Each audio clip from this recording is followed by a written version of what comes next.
Welcome to Theorycraft, a live podcast where game developers and their players engage in conversation. It's been another week. Another acquisition has happened. Sony has picked up Bungie to the tune of, almost $4 billion? I mean, we're obviously going to keep seeing more and more of these. I don't know if anyone else finds them just sort of alarming and mildly panic-inducing, or if that's just me and how I'm programmed to respond to the world. But how do you guys feel on this situation? Yeah, I mean, it's interesting because I've seen a lot of comments of just every game studio is just being sort of all kind of boxed up to different segments. It's just going to be the big three and then that's it sort of thing. I thought it was interesting today about the Bungie acquisition that I was asking around people, what do you think about the Bungie acquisition? Just people in the industry. And some people are saying, it was it actually kind of seems kind of cheap. I would have thought Bungie would have been valued more than that. They're a 30-year company. They're started in the 90s, right? Mm-hmm. But I suppose a lot of the valuation has to do with their new IP they're working on, which I don't know a lot about. So a lot of it is the promise of that, not so much Destiny. So I thought that was interesting. And there's a story today on Polygon that Sony wants, they're quoted of wanting to have 10 live service games by 2026. It definitely seems the thing with a lot of these acquisitions and what why they're so important is to have live service IP games. So by live service, we mean Apex, a thing like a Destiny. Yeah, okay. Yeah, like Destiny, say Apex, like WoW, League, of course, is a live service game, or Valorant, And to make those type of games, I mean, one is really hard is how do you do the monetization model? The monetization model is challenging usually. It's usually a free to play sort of thing. And there's a lot of specific things you have to do for a free to play title, like I said, live service game. And then the second is having live ops. Doing live ops for a live service game is really challenging.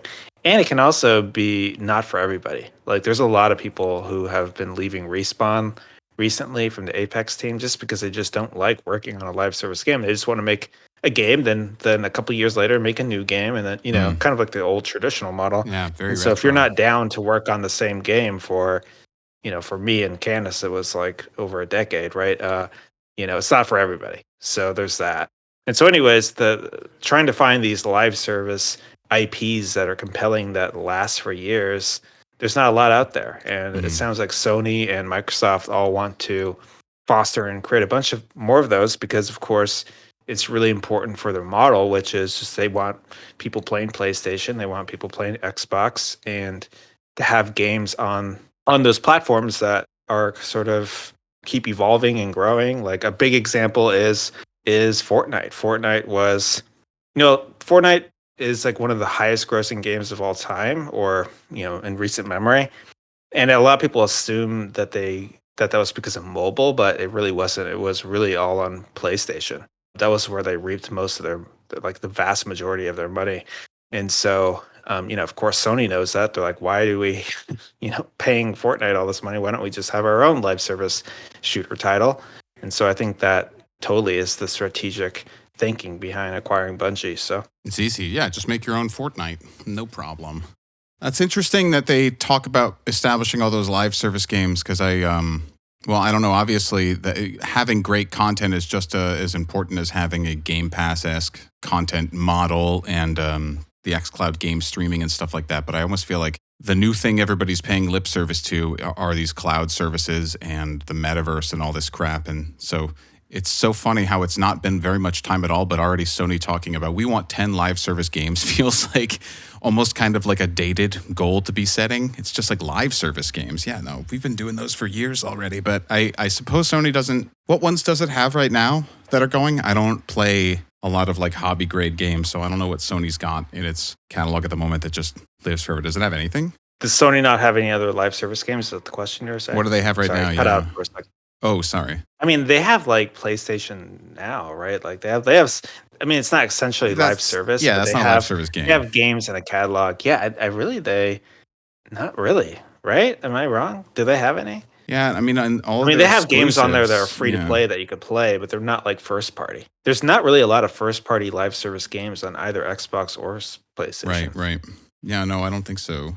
And I don't know. I've always felt like Sony's exclusives approach has been just these incredibly large narrative blockbusters that just look gorgeous and win BAFTAs. You know, it's all like Last of Us, Ghost of Tsushima, the Yes, yeah, Uncharted's, yeah. Ratchet, shit like Mm-hmm. that. So it's interesting. They're really stepping up to the plate. I don't know. I wonder what the game industry looks like in terms of a work environment for all of us in 10 years or so. I suppose, Candace, like, you're not going to get reacquired. Like, I don't see Tencent getting swallowed anytime soon, but Well, you got acquired, right? So we got acquired too. Yeah, we're also under the Tencent umbrella. It just feels like I'm happy for consolidation in that if I were to go and try to work somewhere else, the odds of me now ending up under the same corporate network and like Slack client as a ton of colleagues I know from conferences and, you know, game audio networking and stuff would be just like reachable quite closely. And I'd be able to share like actual NDA covered, you know, tools and techniques and stuff like that. I think in that sense, it's kind of cool. For example, I have some friends at Bungie that had worked with some of the folks at Sony Central Audio before, and now it's like, guess what? They're going to get to do so again because, you know, it's right there. And Sony bought Audio Kinetic, which develops probably the most popular audio middleware engine, Wise, a couple of years ago too. And so if they need to troubleshoot, they now have the Wise engineers right there, a click away. They've got folks at Sony Central. Like, in that sense, I think consolidation is kind of neat. It feels almost cozy in a way. I don't know. But, you know, the game industry has been through these sorts of waves before, right? It gets incredibly condensed and monolithic, and then there's all these fractures and people split off and form small studios. And, like, I feel like it wasn't even that long ago that like 10, 12 years ago, already a discussion of like, oh, the mid-tier developers, the Obsidians, the Bethesdas, the whatever of the world, they're all disappearing. And then they, like, came back, and then they got acquired, and now we're here again. Like, this cycle moves so fast. Oh, I know. Yeah, I think we're in a transformational period in the game industry where a lot of the studios are just going to merge essentially, like a lot of the established players. And then you're going to see a bunch of new startups and see where they're at in the next 10 years or so. That's kind of the sense I have. We'll see if any of these startups really go anywhere, you know. I think probably this year, next year, you're going to see some of the earlier ones kind of ship their games and see how they do, like Singularity 6 with Palia or Bonfire, Rob Pardo's studio, and maybe Second Dinner, Ben Brode's studio, and see what they ship and how those games turn out. So Wait, do we know what Bonfire is working on?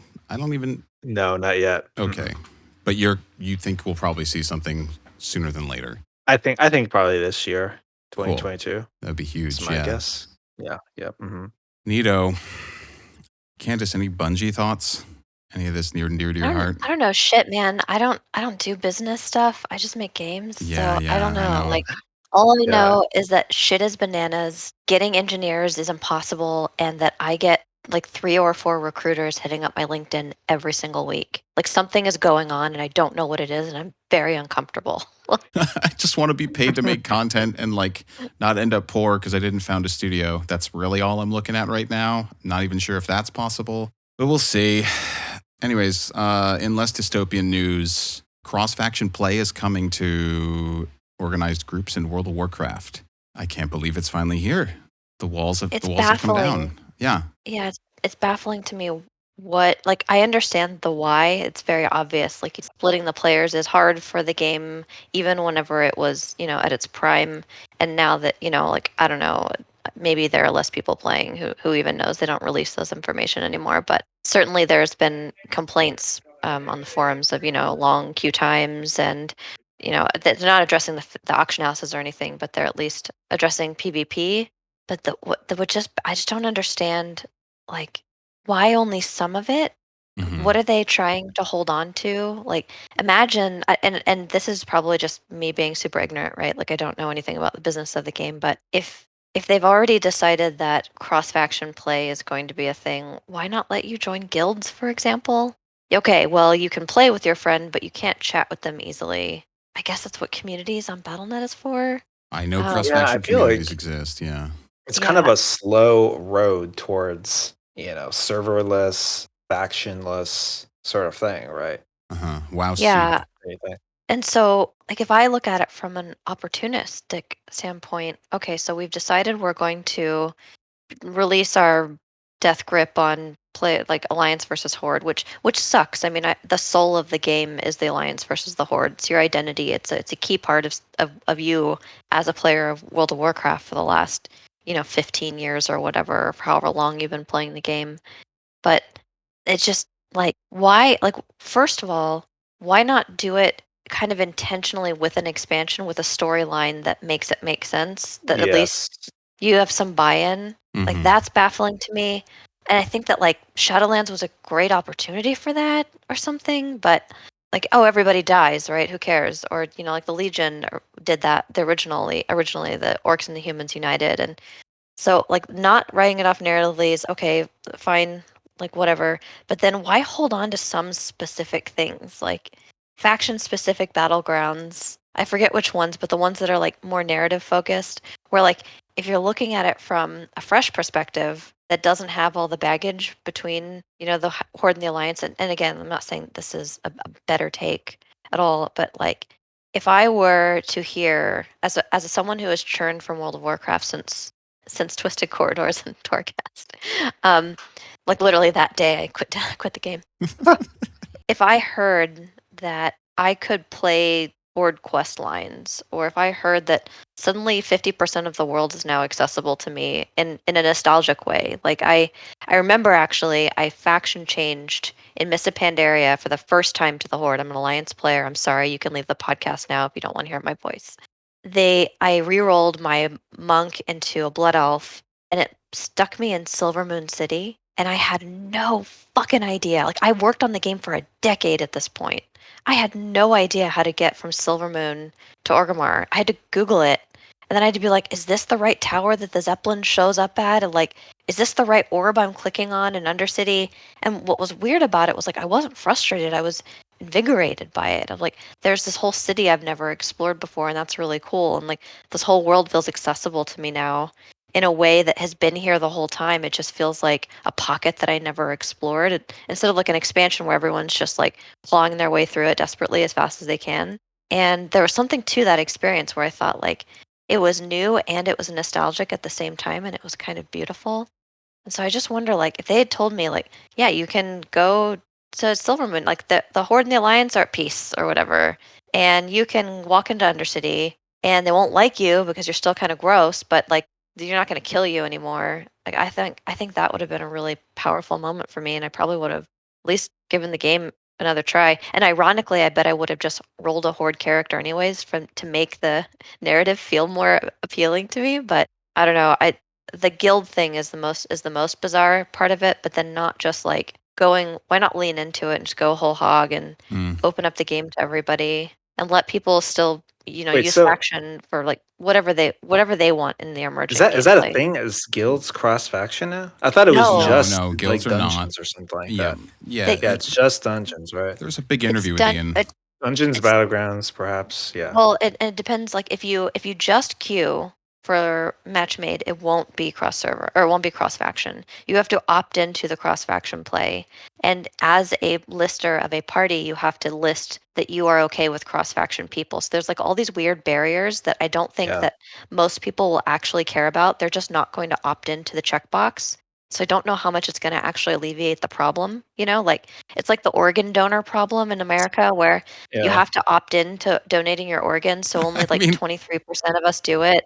But in other countries, you have to opt out of it, and like 90% of people do it. And it's like, so Yeah. So it it's 100%. yeah. It's 100%. If by default when I list a group, it's like allow all factions. What do you think's wrong with that? Do you think that it's just gonna be people flipping their shit when like a night elf joins their raid all of a sudden because they don't pay attention to the news and they quit the game? I mean, they could easily just do that. yeah, I don't know. that's what's baffling to me. I don't understand why why they're being so judicious with what they've already kind of laid bare at the players' feet. They Because wanted this they just out want to fast, take clearly. everybody's sort of,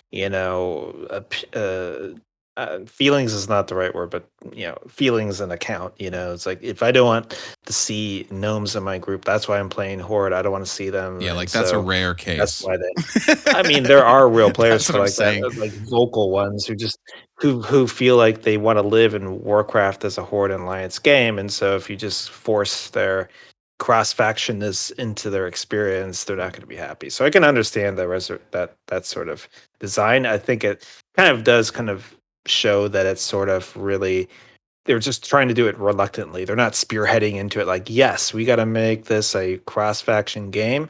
It's more of they're treading the water lightly. You know, they have their like toe in the pool right now. You know, and can I just say that like my personal opinion about that? It's just my personal opinion. I don't represent anybody, yada yada yada. But like, does it feel like they do that with most things? Like, we're going to Yes. reluctantly give you this change that you want.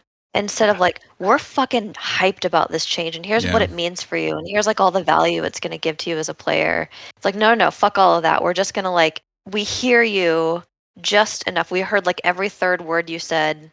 And so we're going to parrot it back to you. And it just feels so disingenuous.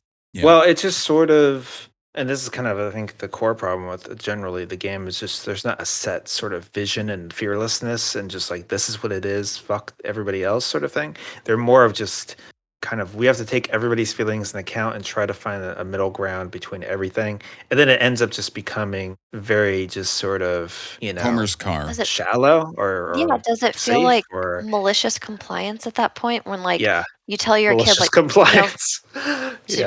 put on your shoes and they're like no and you're like no fucking we're not going to leave until you put your shoes on and they test that boundary and like well are you sure we're not going to leave and they're like dancing around the door and you're like fuck no we're not going to leave until you put your shoes on and then so they just like slip their toes in their shoes and like all right we're going you know. But it usually is Team Two's kind of philosophy to start small and then build over time, you know? And so I kind of think that's totally like you're not going to see like guilds where factions are cross faction for like at least a couple years, you know, if they even want to do that. Like it's just going to take, it's going to be a slow rollout to that. And then also, I think it's interesting when they did this. They didn't do this in expansion, which would be my kind of first kind of guess of doing a feature like this of this size. So it feels reactionary to me, Yeah, but which to means what? that probably reactionary probably just the challenge that it is for Alliance right now or Horde. I mean, usually there's one huge faction where everyone plays on. You know, whether it's Horde or Alliance, I don't know right now, but you know, the less popular faction, it just becomes painful. And, you know, they're screaming that something needs to happen. And this is kind of like break glass and do this thing that we're not comfortable with, but maybe could address at least the vocal people's problems, right? If I can't I can't find an arena partner, I can't find, you know, I'm in queue for like an hour for this dungeon or whatever it is. And so that's kind of totally what the sense I get from this. It was reactionary based on, you know, a fire. So yeah, this is a new fire. Isn't this a known issue though? That's what I I was think gonna it's a say. growing fire, though. It's been a thing for like years, right? And it was, you know, talking about let's just let Horde and Alliance play together has always been here. By the way, so just to talk about a history sort of thing, like back in time. So when World of Warcraft was in development in the very beginning, there were two camps on the WoW team. There's people who wanted both factions to play with each other. Like, why not? Why can't I play with my wife who wants to play Tauren and I'm a gnome? Like, this sucks, right? But there was also a camp, and this is mostly spearheaded by, to my knowledge, by Alan Adham, one of the original founders of the company, that factions are important because, and this is right around, and from his own words, I think it's like, it was right around the time of September 11th. And what was interesting about September 11th was you saw kind of like this camaraderie of the world and especially just like Americans of uniting against, you know, a common enemy, terrorism or whatever it is. And that kind of tribalism, that kind of camaraderie spirit is really kind of was the thinking behind the two factions is let's simulate that in a human way through the factions in the game. And you know, I do think that you could feel that when you played WoW in the very beginning of the other faction was mysterious and there was like this lore behind them and I wonder like who they really are and you can't talk with them or even interact with them. It really had like that kind of feeling that I think Adham was thinking of. But I think we live in a total different world today where people talk with each other in Discord. It's less of the community building and socialness is in the actual game. It exists in a bunch of other dimensions. But it is notable that even back then, during that time, there was a lot of people on the team who were really upset that there's two factions. They thought it was a total mistake, that it was going to ruin the game, etc. Yeah, I mean this idea of the two factions being able to party with each other, interact with each other has been around since the beginning. And it's finally here. I agree with you. It's weird that it came out right now.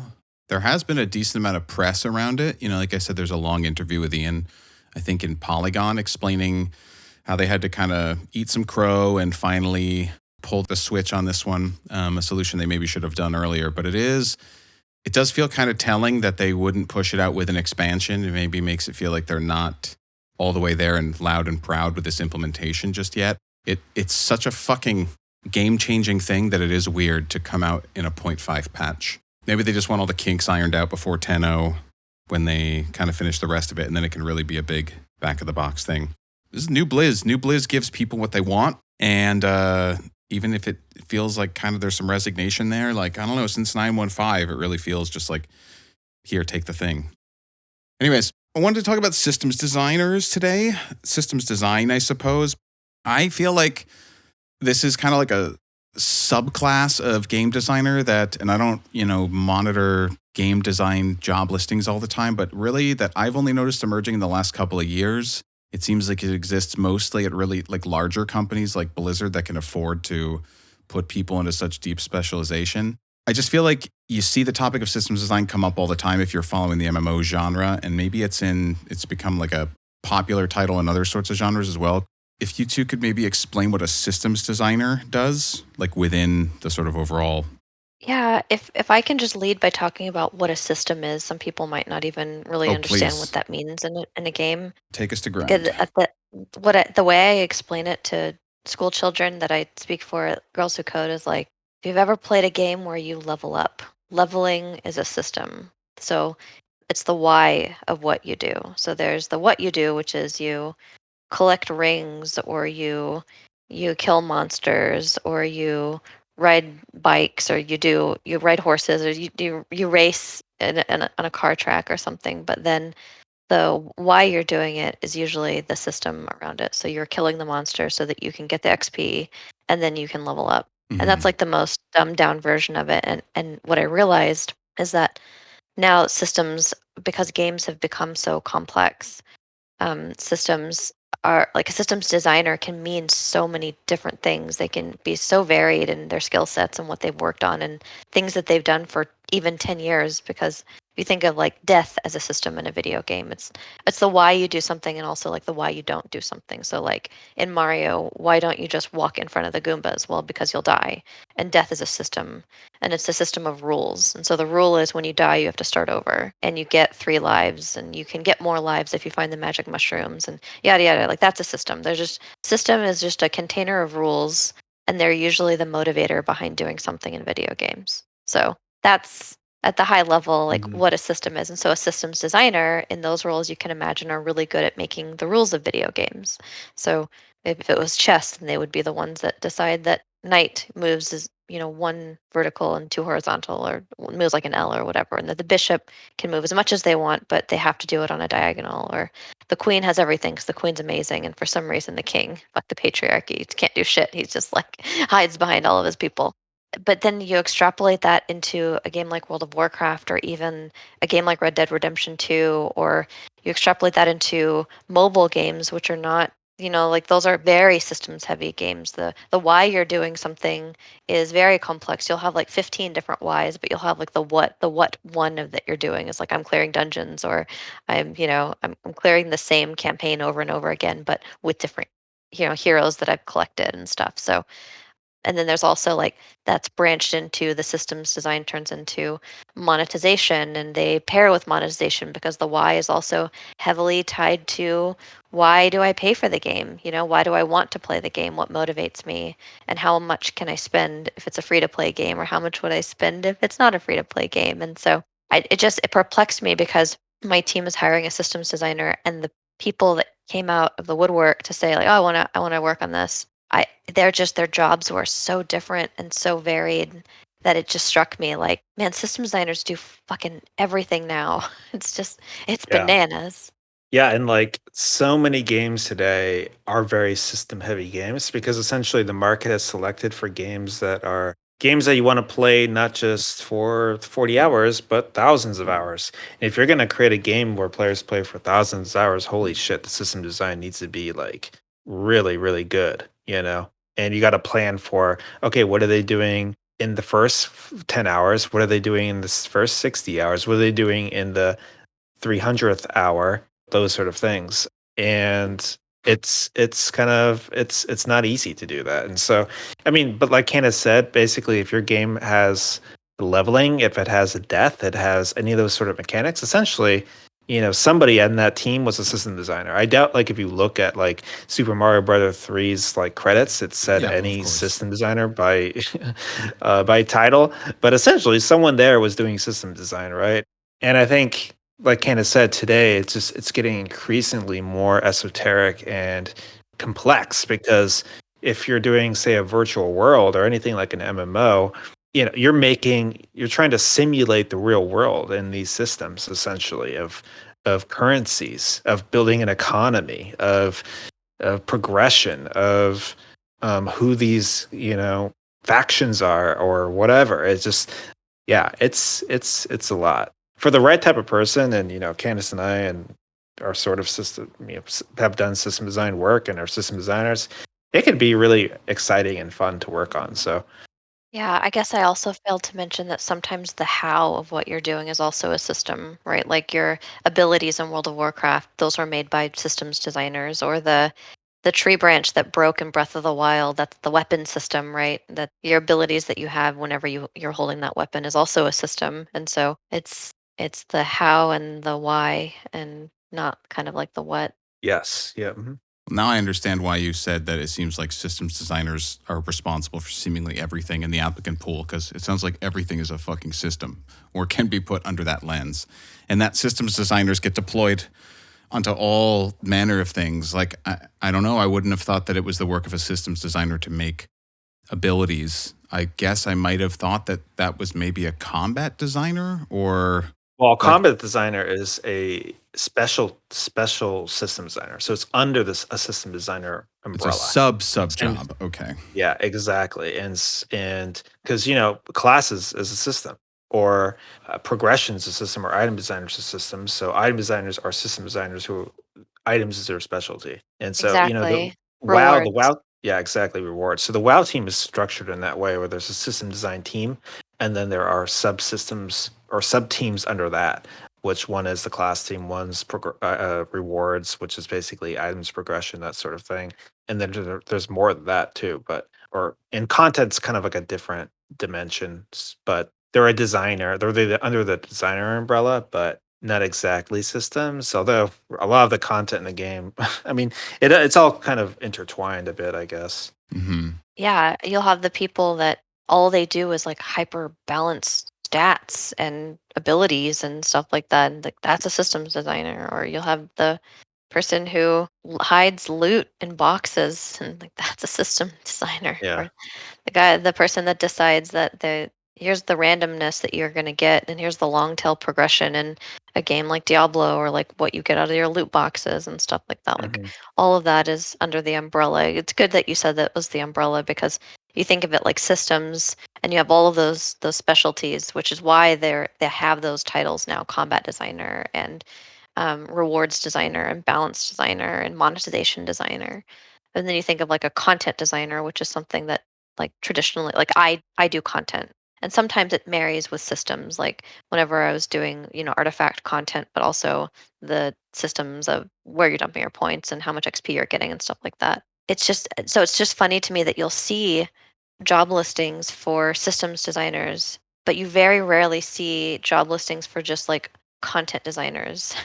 Yeah. But really, like those are the umbrellas. I would say the content being like I'm gonna make a boss, and yeah, the boss is gonna have rules or whatever, but you're kind of like using the tools in the toolkit that the systems designers created, right? Like if your boss is casting an ability that has a cast bar, well, guess what? The cast bar is a fucking system, and so it's kind of like they make the Legos and they shape the Legos, and then a content designer will craft those Legos into a castle or something, or into an ability, or into a boss, or into a quest line. And like the questing itself is a system, but then like the words in the quest are different, and even that has something now. It's called like a narrative designer, and it's just bananas that like there are all of these specialties.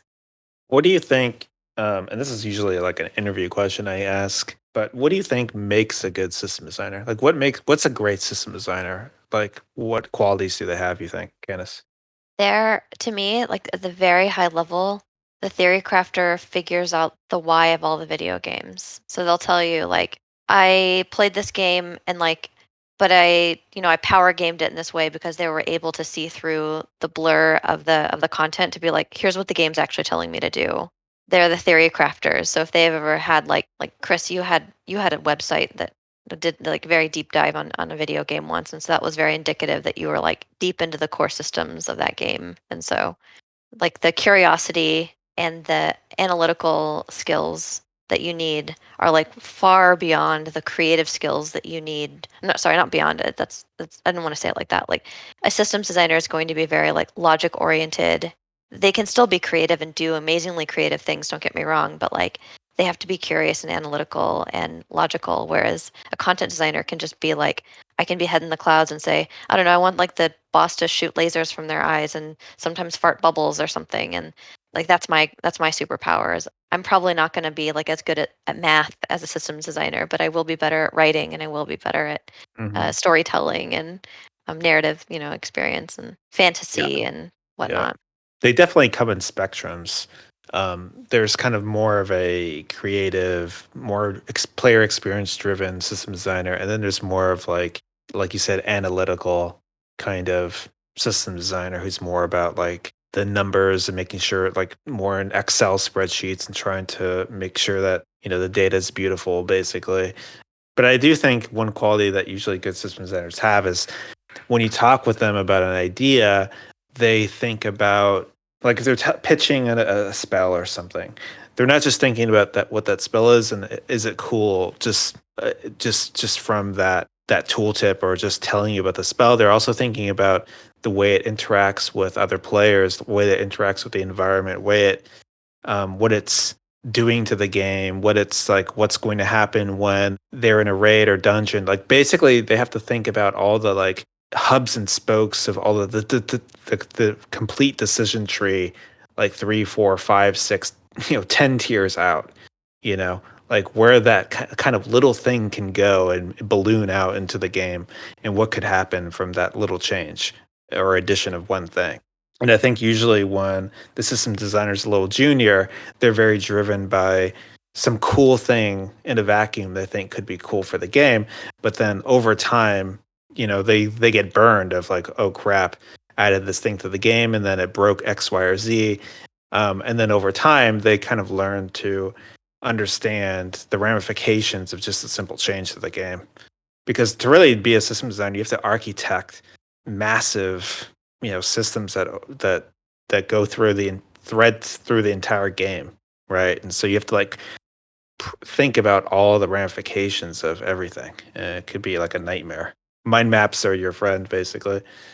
So you think that at a junior level, systems designers probably just seek to have like a single kind of satisfying, engaging loop, or maybe like create many of them, but they're not thinking holistically enough? Like if you're a great systems designer, an experienced systems designer, what do you think are kind of like your targets that you're sort of shooting for with the work that you do? Are you just trying to kind of balance an equation? Are you trying to keep things sticky? Are you trying to challenge the player? I mean, that's kind of a broad question, but I'm just kind of wondering what, like, because it sounds like both an Like a good extremely, technical kind of programmery thing to work in where your life is in spreadsheets all day, but like you can't lose the vision of what you're doing it for, right? So, Yeah. I mean, a perfect example is the thing we were just talking about factions. So, factions, Horde Alliance. Hey, Warcraft has Horde Alliance. Why aren't they just hostile to each other and just make it that and just do that, right? Well, what happens if everyone wants to play in the same faction? What happens to the game then? What happens to the player who his friend plays on another server and plays this other faction. They're both level 60, didn't know each other existed. Now they can't play with each other. What about that? Okay, well, let's change the system. 10 years later, whatever, or 15 years, 20, I don't know, whatever many years WoW's been out. Okay, what's going to happen then? It's like thinking through all of those kind of scenarios and whatnot, and mapping that all out and understanding what one little change does to every piece of the game is their job. I see. So the rise of the systems designer is not necessarily because this is new work. It's just work that's required in bulk now, and that needs to be done kind of more in harmony with. Well, think about it this way: like usually most of the early games they had systems, but then maybe the systems were kind of shitty. But the player's going to play that game, get halfway through, or at some point they'll play for like 40 hours, and then they'll be done. And so, yeah, maybe the systems are good, maybe they're bad, whatever. The game sold and people played it and it was okay. Today, the game's like a live service game, or it potentially could be. And so the systems need to have integrity from the beginning till the end. If you, for example, let's look at New World, right? New World has some challenges there with their economy, with end game or whatever it is. It's a lot more complicated. Making the game for 60 hours might be fine, but then trying to make it 1,000-hour game, that's a lot harder. Mhm. So Yeah, the trouble there is that if you ship a game that doesn't have enough systems, then it's boring and it has no tail and people don't have an end game or whatever. And it's just not, I mean, that's not true. I mean, there's obviously a lot of really good indie games that have a simple premise and they're just really good, satisfying games. But often, like you'll even see in like sandbox games, open world games, adventure games, that they're a little bit more systems heavy than they used to, because it gives people hours to play in the game. It makes people feel like games are so expensive now that they've got their money worth or whatever. I would say that games are a lot more complex in general, so that does require like people to be more systems heavy. That requires more systems designers. But I also think if you ship with too many systems, not only is that overwhelming to the player and that can be off-putting, but it's a big risk if you're not a live service game that can change those systems. So New World is a great example that like they have a lot of systems that are all interconnected because they wanted there to be this really satisfying gameplay loop where no matter what you're doing, you're like feeding into this goal of like crafting your gear and surviving in the wilderness and getting to your PvP and doing all the stuff. But when you have so many systems tied together, if one of them crumbles, then they all fall. Like they're only as strong as their weakest link. And I think that we've seen maybe the fallout from that, where like there was one small problem with their economy and they fixed it, and that broke another thing of the economy like entirely, and they fixed that, and like now they're just kind of playing whack-a-mole with their economy because it's very like interlaced, and none of them are kind of independent from one another.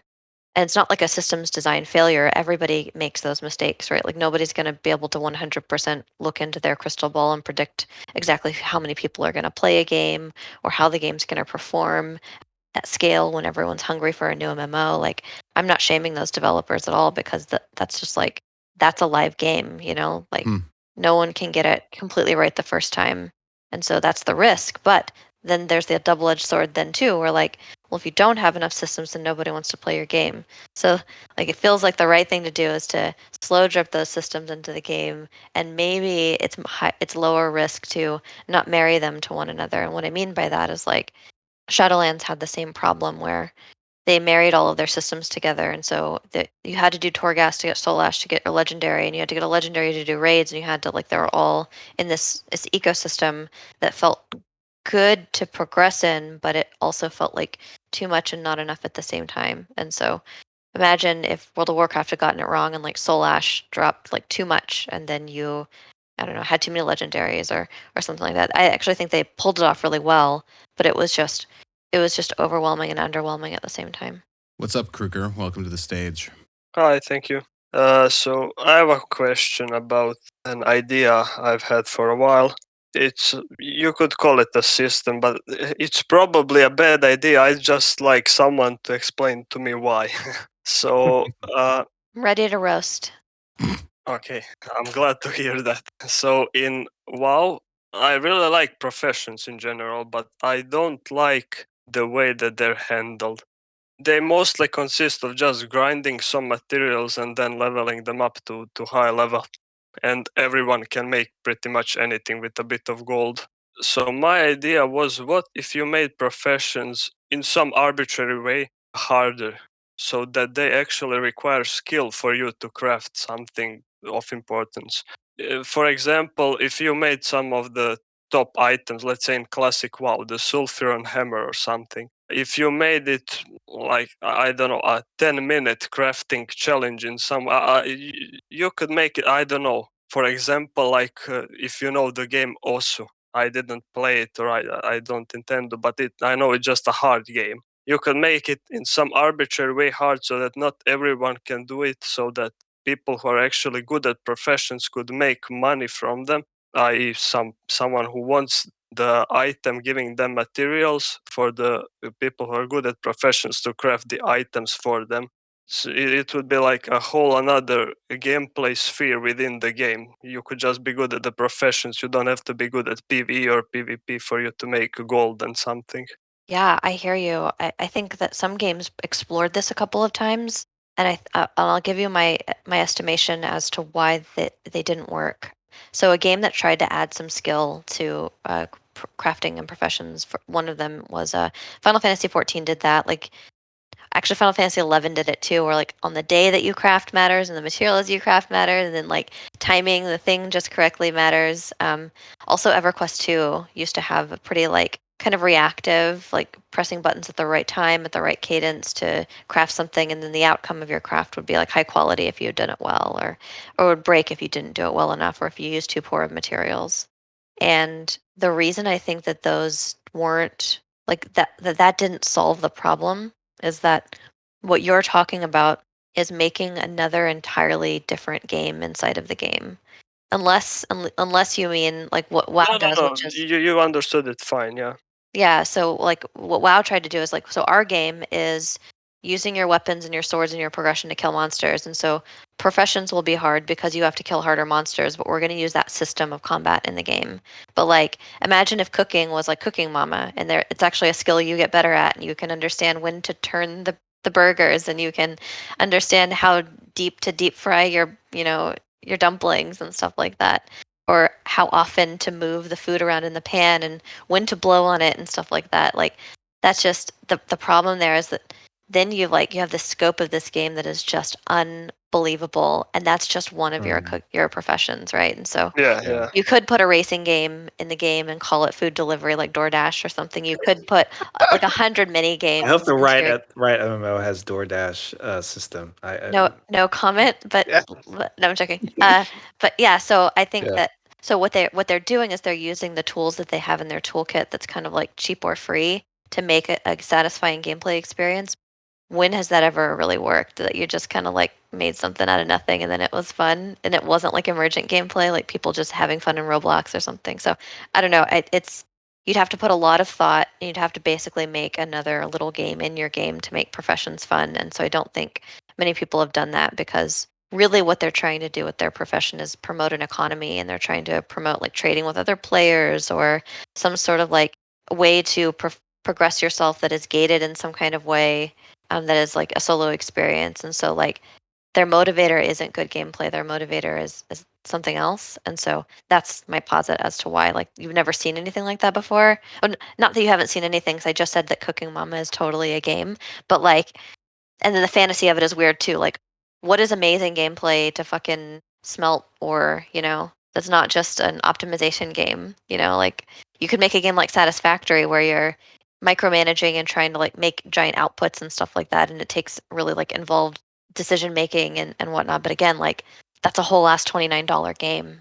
Yeah, and I think there's a lot of pressure to make those individual little Cooking Mama kind of systems be fun and engaging, And so then, like Candace says, you're basically building all these like games within the game, which there's just a lot of pressure. And then a lot of times for the player, they just want to fucking craft their breastplate and get to the raid. They don't really want to like match three with these. That's what I was going to say. Like is I think another shortcut to this is like not to just add a bunch of layered gameplay complexity into every system, but just to like make the feeling of engaging with it just slightly better or polish it from all the other Yeah, disciplines. yeah. Like if fucking New World's tree chopping had just added, say, the rust mechanic of having to hit the little glittering sweet spot or had a slight timing element to it, holy shit. Like I would have never stopped chopping trees. It was already so good because of the audio. And they could have just added that extra little zen out kind of thing Or to like feel a really good Valheim. about. Yeah. So yeah, like exactly. In Valheim, different axes have different strength. The trees fall, and you can angle them a certain way. You can chop two at once. Like little things like that, I think, do a lot of lifting. Yeah. No, I agree with that. Another little thing that was pointed out to me, I didn't even notice it myself, so I can't take credit for this, but the reason chopping trees feels good, not the reason, but one of the reasons it's like really subtle that chopping trees feels so good in New World is that the progress bar isn't just like a timer that spins. When you chop, it chunks out the progress bar. Oh.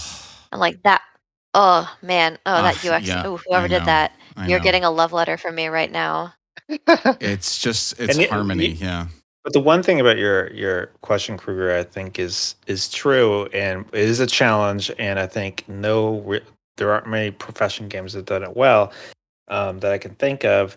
Is just a fantasy for the crafter that they're known for the quality of their work and that they are special and rare and people seek them out and there's a culture of that in the game. And I think that is something that a lot of MMOs or games want to capture, and that's hard to capture because ultimately, what are you gonna? Is it like a skill-based thing where essentially only 1% of crafters can achieve this level of quality, and like how do you test for that? So it's always a challenge of like how do you realize that fantasy? I think that fantasy is important. Kind of really the one I lean on the most is just that if there's going to be rare items that you craft, the rarity comes from the quality of the ingredients in terms of you need to kill a certain boss or camp for a certain creature or something to get the material for the item. Less so like, you have to hit the smelting button at the right time or whatever, like in the UI. Right. And so it's more about procuring ingredients that are hard to get just because killing the creatures is challenging or, it's a lot of exploring or something. And I think, yeah. Oh, go ahead. Sorry. No, that was it. You just gave me like the best idea for a game, and this is for free internet. So it feels like video games don't have a great avenue for making amazing crafting games because the tools that the player has at their disposal is like hitting WASD, hitting XAB, pushing forward on a joystick, and like that that lends to like a combat fantasy in a weird way, but it doesn't quite map to the kind of thing that feels good about creating something in real life, like woodworking, like when you're sliding like uh, a sanding wedge over something and it's becoming smoother over time and you get that satisfaction, you get to watch it become something that's like smooth and perfect and round, and that's like the joy that you're getting out of it. So anyways, my point is that it seems like a great space for VR to make like a really good like alchemy game where you have to look at just the right color and you have to get the right mix of things and you have to pour like just enough, and like that kind of stuff could be really fun because you're actually like making something with your hands and you can experience the difference, you can turn it around, you can appreciate it like an artisan would appreciate their craft, and then you could make it into an NFT. You're welcome, internet. Okay. Yeah. Yeah, I think It was great being on the show. I'll see my way out. Peace out. What is that? There's like the top game on Steam right now is some VR game. I think I pasted it the other day. What is it? But it has it's basically like sort of an MMO crafting kind of game. I forget what it's called. Shit, I'll find out. What is it? All the clicking is us going to Steam right now and navigating the Lunar Sail UI to figure it out. Yeah, put it on live chatting because I'll find it. I'll find headset it. on with it. And then chat says, "Fuck off, I'm dead now." So I get it. I understand what I just did. Yeah, cool. But All right. yeah, we have two other people on the stage. Let's move on. Questions. Yeah, we got Get Creative and then Chase has their hand up in the audience. So Get Creative, Santa Doge, what is going on? It's going well. So I wanted to add to the crafting portion in specific because he was talking about a lot of skill based or like things that you would consider as like a skill based thing, not necessarily game knowledge, but you could consider that skill based as well. I play a game, Path of Exile, quite a lot, which has a lot of different intertwining systems that I don't know, allow theory crafters to take advantage and so on and so forth. How do you feel about crafting systems that are more based on knowledge rather than like your physical ability to like? That's a really interesting notion because a lot of designers would just be immediately allergic to that because they'd say, well, it's like a solvable problem, right? You can just Google it and like solve that problem, and often people do. But I think that you're right that there's something to it where when you get to feel like you have encyclopedic knowledge and it's just way faster and it's way more efficient because you are the person who has played the game the most and you understand the most, like there is something to that, and I think that's why the Path of Exile audience likes it because they can relearn it every season, right? Like they're going through those motions so many times that they can commit it to memory, and like learning it is fun, kind of like going to school is fun. Yeah, so I That's I, I think that's really interesting notion, and I'm wondering like can you think of what's the fantasy for you there? Like, is it that you are the smartest person on the server, or is it just like only the people who do a ownership lot? of the item is mostly what I'm Mm, referring to because it doesn't have to be the most advanced way of crafting an item. The way like an ARPG is set up, right? A lot of the time, whether you drop an item or you craft an item yourself, there's a bit of ownership there, right? So I guess it's just interpretation of like the Path of Exile within the context of the ARPG.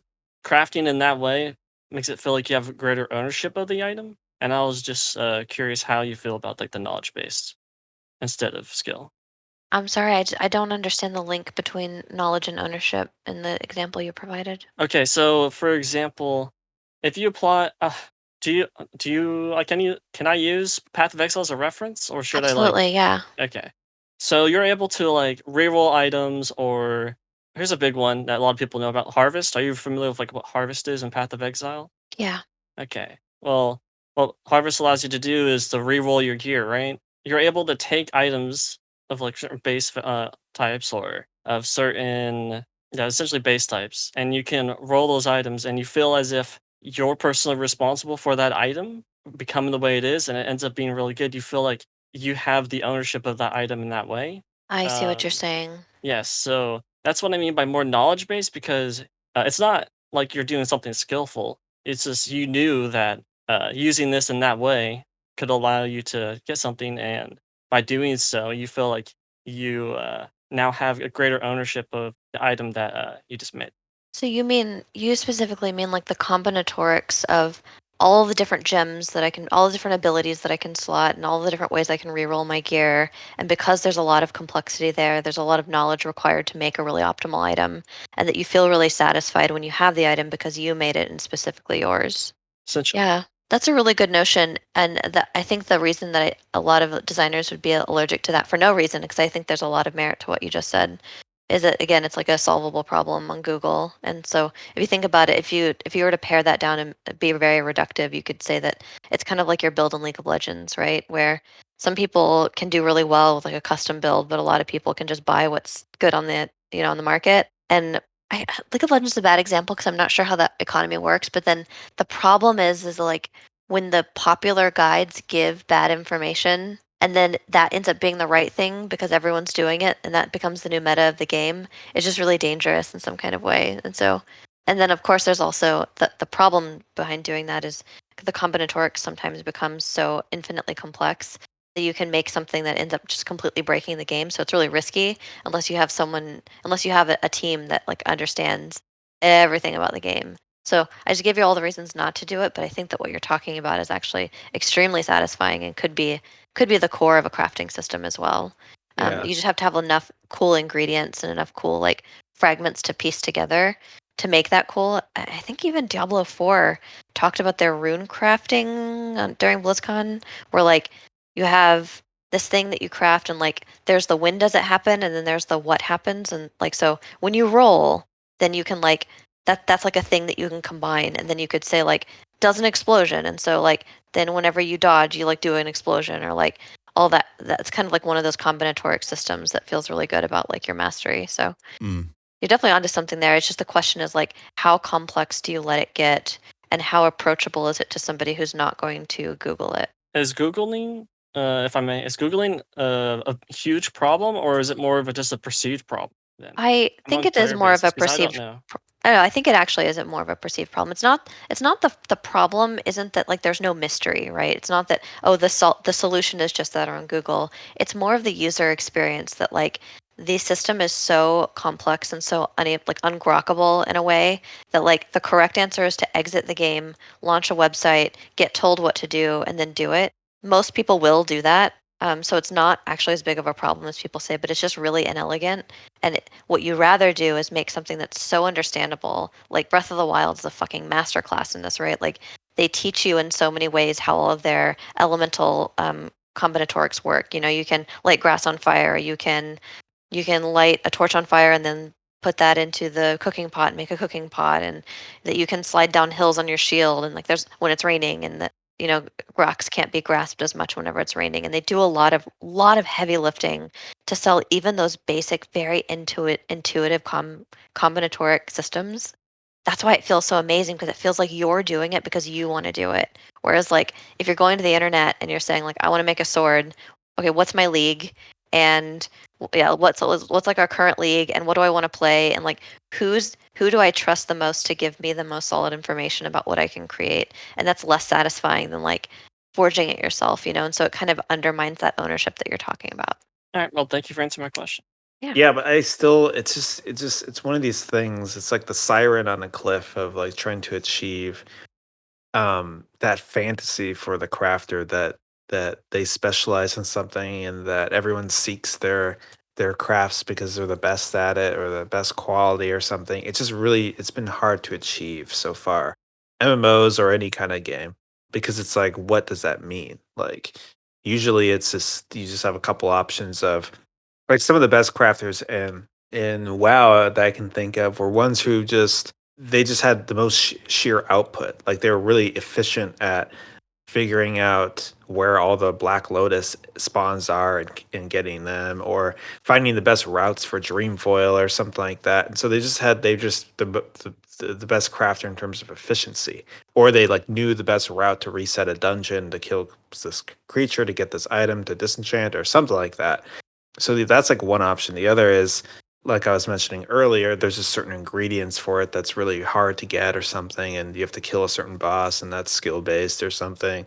But yeah, it's just I don't know. And like kind of like Candace said, you can just make it some kind of like mind puzzle or something, but then you can just Google it and Yeah, I don't it know. seems like there are a couple of things here. One is when I try to think of the games whose gameplay is deep enough that I consider people who are really good at them to be like approaching artisanship, a trade skill in the real world. It's incredibly polished games. You know, games like Smash Brothers, folks learning the ins and outs of certain shooters and how physics engines and stuff works. So if you want people to be able to distinguish themselves to that degree, such that there are only a couple of like top crafters on the server based on gameplay, you really do need to nest the crafting system inside something that is like so fucking deep and has so much mastery to it that people can actually filter themselves out that way. And that's a whole nother game. Like it's not trivial to build something that is tuned that tightly, even as your primary game, right? So I can see why that would be a trap to fall into. Another thing I just kind of thought of is where like the information overload, distinguish yourself via knowledge, systems of crafting are concerned. You're talking about Breath of the Wild. Like it occurs to me that the reason that sort of might be successful as a way towards getting people to explore the system instead of just Googling is that they make the act of learning actually itself quite fun. You get to observe all the interactions and watch little things burning down, and you keep that in your back pocket for the next time you need to stitch interactions together.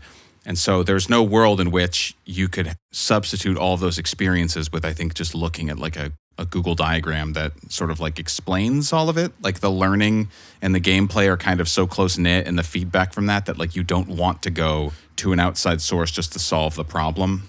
Like I show The Witness all the time on here, but I think, again, there's a game that made learning very fun, such that if you went to go look up puzzle solutions, you're like robbing the entire reason you would play the game for yourself, which is the satisfaction of learning stuff. Yeah, I think it's easier to do if the game is a single player game for sure. Maybe that fantasy is easier to realize in that sort of game. Yeah, basically once it's a multiplayer game and there's the economy, it's all about efficiency and capitalism, I guess. Yeah. I don't know. Chase had their hand up before. I don't know if they still got a question, but I was thinking it could be neat to just hear what you two think are maybe some of the best systems you've encountered in games or ones you're particularly fond of. Like, if there's any way to do this in a short way, just like, hey, here's some required reading for anybody that's interested in systems. One of the systems that I'll always stand is they're like relics or charms in the Bayonetta series because it transforms the difficulty of the game and lets you play the game the way you want to play it, which has felt amazing. So there's these systems of like items that say, like Kiss Curse, it'll be like, okay, well monsters give 10 times the XP, so you can like level really fast, but they'll also kill you in one hit. So it's super deadly, but like completely changes the way you approach the game. There's a lot of little items like that that you can actually combine and mix and match. So you could do that and then also say like monsters drop more money, but they have like fewer hit points or something like that, or like more hit points. And so then you're playing this game on super hard mode because they don't die in one hit, or you die in one hit. The monsters have more XP, but you're getting like all of this shit, and so you're very intentionally killing one monster at a time as opposed to just blitzing through the level. It's really simple, but it's really fun. And then finding the like the level of difficulty that you like is really satisfying because you're also reaping the benefits of that difficulty in a way that's extremely granular and extremely up to your taste. Cool. I wasn't aware of that one. Chris, do you have any pocket systems you go to for inspiration? And are they in Breath of the Wild? I think Breath of the Wild's a good one. I think. Let's see. I mean, I like the cooking system in Breath of the Wild. That's one I think about a lot. It was one of those ones that I think was a controversial system because, again, with that one, you can kind of Google and kind of figure out the recipes. But essentially, what you did is you just threw a bunch of like food into a pot, and then sometimes it would proc. It would just, some food will come out of that based on the different ingredients. Like if you put 2 mushrooms and some meat, it's like some mushroom meat or whatever, right? And it kind of was. I love that system because it was so simple. There wasn't like a thing with recipes telling you what each thing cooks. It encouraged the player to be playful and experiment. And you got funny surprises sometimes with different ingredients, right? Like non-traditional ingredients you would throw in there and get something funny. So I really like that system. It's one I think about a lot. And I kind of saw the system again in Grounded. They kind of did something similar with they have this thing called smoothies and a smoothie machine. So you threw like a piece of grass and a clover and I forget what else, and it creates like a green smoothie or something. And I think that system is what I like about it is it's elegant, simple, it's fun, it encourages experimentation and playfulness. And usually systems and games are very kind of rigid and kind of methodical and cerebral and mathy. And so it's hard to create a system that's basically more human, I guess. And so that was a good one. That's cool. What about you, Luca? Lightning round. The first game that comes to mind for some reason is Metal Gear Solid 5. I remember playing that game and distinctly feeling like, boy, this game is overloaded with systems and none of them really feels underbaked. Managing the stats of recruiting different people to monitor your base. They're positioned around and monitoring your base. There's a gameplay loop while you're not on base. Things happen within the field. The amount of stuff that you send back as currency feeds into the sort of upgrades that you can research. The entire like loadout and management system and choosing your drop points and time of day and everything. Like it really felt like that game. Maybe I'm just like talking about polish, and of course polish is good, but I just remember feeling like that game set out to do quite a lot gameplay wise, and it kind of kept everything feeling relevant and central and good. So that's probably mine. Well, should we close her out? Yeah, let's do it. Let's do it. Okay, so we'll probably be back in 2 weeks. Next week I may actually be seeing these folks, which will be fun. Yeah, we'll post some pics in the Discord by the Notorious sign if you're going to be over here. Okay, yeah, that's true. I'll get to visit the secret lab. Yeah. So we'll see you back here in 2 food, weeks. yes, like Kevin does. Yep. Oh, yeah, we'll post some food pics. Okay, cool. Thanks, everybody, for joining us. We'll get to more of your questions and topics next time. And Chris, you know the drill. All right, later, gamers. Bye.